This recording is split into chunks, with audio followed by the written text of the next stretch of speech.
We're joined now on Red Zone Radio with former WKU football coach Jack Harbaugh. Coached the Hilltoppers from 1989 through 2002, won a national championship Division IIA in 2002. Coach Harbaugh, thank you for joining us on the show. Well, it's a pleasure to be here and memorialize Mr. Football at Western Kentucky University. And as great as his accomplishments were in the athletic department, his accomplishments in the community with faith and family, friends, teammates is even greater. You know, that seems to be one of the things, and whenever we reflect on Coach Jimmy Feix, one of the things was talking about how big a pillar he was in the community. Did he ever realize just how much of an impact he actually had on people? I really don't think he was a humble man. He, along with Frankie. Can you imagine? My wife and I, we were in the coaching business for 46 years, and we moved 17 times. Coach Jimmy Feix and Frankie were at Western Kentucky, came there in 48, 49, and never left. I mean, they were there as the students of the university. Then a graduate assistant in football, then an assistant football coach, head football coach, athletics director, alumni association. And again, the number of people that he's touched, not only in Kentucky, the state of Kentucky, but in our nation, and the positive impact he's had on those people, I'm in awe and envy a little bit that those great roots that he was able to set there in that community, and as you mentioned, the great pillar of strength and admiration that he has with so many individuals. Coach Josh Holland here. You mentioned the roots that he set. When you came to Bowling Green, did he place a huge emphasis on this community? And what was it about the community of Bowling Green that drove him here and drove him back after he came from the Air Force? It was a fantastic love, a real love. And when I was coaching there on 2 or 3 different occasions, we brought back, I believe it was the 52 team, the team that Coach Feix played on, and they went to a bowl game. I can't remember exactly what bowl it was, but these guys would get together. I mean, you would think that they had just seen each other for the last 50 years on pretty much a regular basis. I mean, the camaraderie and the love of team and respect for the great university at Western Kentucky University, and the love for the game of football and what they aspired as students. And then Coach Feix was able to hold that together all the way through my tenure, and surely through David Elson's and Willie Taggart's. I mean, it's been a tremendous love affair and respect that men and women of Kentucky and Western Kentucky University and the athletics department there have and revere in one man. And I said this when I left, and I really believe it. Mr. Football, he will always be, has always been, the foundation on which that football program is built on. We're joined by former Western Kentucky coach Jack Harbaugh, coached the Hilltoppers from 1989 to 2002. Coach, a lot of people have many, many memories of their experiences with Coach Feix. Can you remember the first time that you met Coach Feix and the first impression that he had on you? It was 1967. I was getting my first assistant coaching job at the college level at Morehead State University, and we were coming to Bowling Green to play the Toppers, and it was a Saturday morning, and I was up early walking around, and Guy Penny was our head football coach at the time, and he came down into the lobby and told me that he was going to have breakfast with Nick Dennis, and asked if I'd like to join the group. So we had walked across the street, if I remember, and Jimmy Feix was with Nick Dennis, and we had breakfast. And the thing I remember about that meeting was the Mr. Diddle story.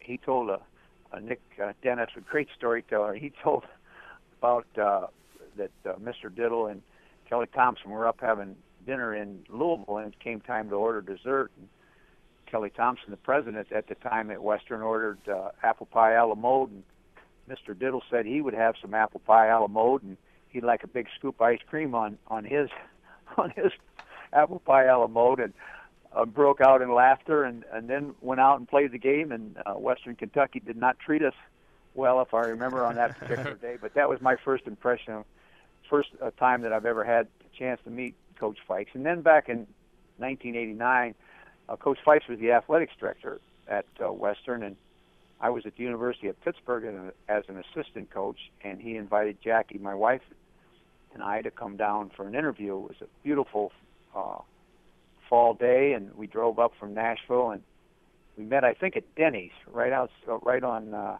65 there, if I remember. And he and Frankie, and I think, if I'm not mistaken, Mickey Riggs and Margaret were there, and Butch Gilbert and Daphne were there for lunch, and they went over the 2 days that we were going to be there, and interviewed, and again had a chance to meet the heart and soul of Western Kentucky football. But the thing I remember at the time is I got the job, and the thrill I had of being the head football coach at Western Kentucky University. And the thing I vowed that I was going to wake up every single day that I was the coach here, turned out to be 14 years, and I was going to make Jimmy Feix proud. And I was going to do it his way. I was going to be honest and fair and abide by all rules. I was going to treat players and coaches with tremendous respect. I was going to have a love for Western Kentucky University and the community. I was going to get out and meet as many friends of Western Kentucky that I possibly could. We were going to work our tails off to win football games, and we were going to do it the Coach Feix way. And hopefully, that I was able to come close to that great goal because of the love and respect that I have for Coach Feix and what he's meant to that university as a football coach and a human being. Heard David Ellison say the other day, he was talking about whenever he took over as head coach, that Jimmy Feix came in and he offered any sort of help that he could be, but he also wanted to stay out of the way. What was that kind of a relationship like whenever you took over as head coach? Just sort of Feix sort of maybe looking over your shoulder, not really to just sort of critique things, but just to sort of be there for you and assist you in any kind of way. He had what all great leaders have. Dr. Downing is another great leader. Dero Downing, former president there at Western Kentucky. When you would go through hard times, I mean, when things weren't good, when you weren't winning as many games as you wanted to win, and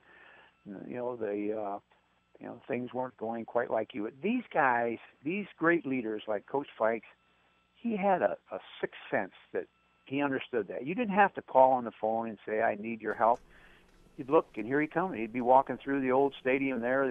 He'd come through the door, and down the hall he would come, and into our little reception area there, where Larissa Young was our now Larissa Purdy was our office manager, and he'd have this, "Hey, Coach, how you doing?" He'd have this smile on his face, and his eyes were all lit up, and he'd come in, he'd give you a big hug, and now you can't get your head down. Now there's a lot of people counting on you. The players are counting on you. These coaches are counting on you. Now is there anything I can do for you? And he'd walk out, and you felt like you just had a pump of adrenaline where I'm going to attack this world with an enthusiasm unknown to mankind because I cannot let this man down. And he had that tremendous capacity, and for that. I think what leaders are all about, and Coach Feix is one of the great leaders that I've ever been associated. Coach Harbaugh, and I'm sure you're well aware of this, but there's two pretty prominent names at Houchins Smith Stadium, and one of them is Jack and Jackie Harbaugh on the Harbaugh Club, and the other one Fikes Field. Did you all ever have a conversation about what the placement of the nomenclature on that field and on that stadium club meant to each other?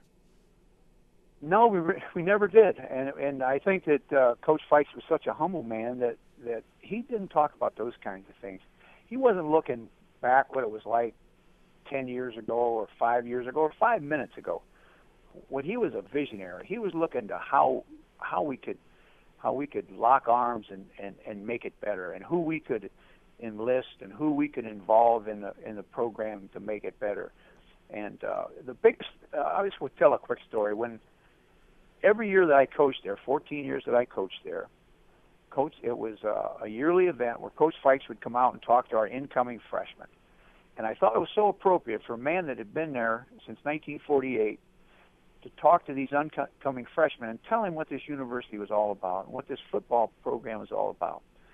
And he told the same story for 14 years, 14 consecutive years. He told the story about the man, the philosopher back many, many years ago, and the scribes and the pundits were trying to trick him up. And they had this bird in their hands. And they held the bird, and they say, "Oh, wise philosopher, tell me, this bird in my hands, is this bird dead or is this bird alive?" Of course, the philosopher knew that it was a trick question, that if he said the bird was dead, he would just open up his arms and the bird would fly away. If he said the bird was alive, he would crush it in his hands and kill the bird and open his hands, and the bird would be dead. So the wise philosopher says, you hold the truth in your hands. And he would always tell the freshmen, as you enter this university, this experience lies in your hands. You'll make it whatever you want it to be. And then he would expound upon what the university meant to him. The academics, the athletics, the camaraderie, and the coming together. And each and every year he told the story. He told it with such a genuine feeling of love for his experience that it actually brought tears to my eyes every single year.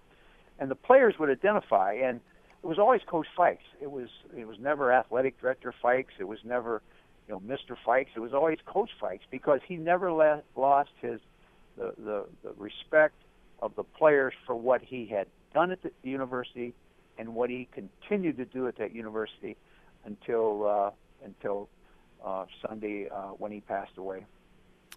We've been talking with former Western Kentucky coach Jack Harbaugh. Coach, thank you very much for taking the time out of your day to talk with us. We wish it was on different circumstances, but Western Kentucky definitely lost an icon this weekend. Well, one thing about every man, woman that passed through that community and passed through that university and that football program, I mean, we celebrate a great life, a family, Frankie and Jimmy and Jeff, and we all bow down to Mr. Football at Western Kentucky University, Coach Jimmy Feix.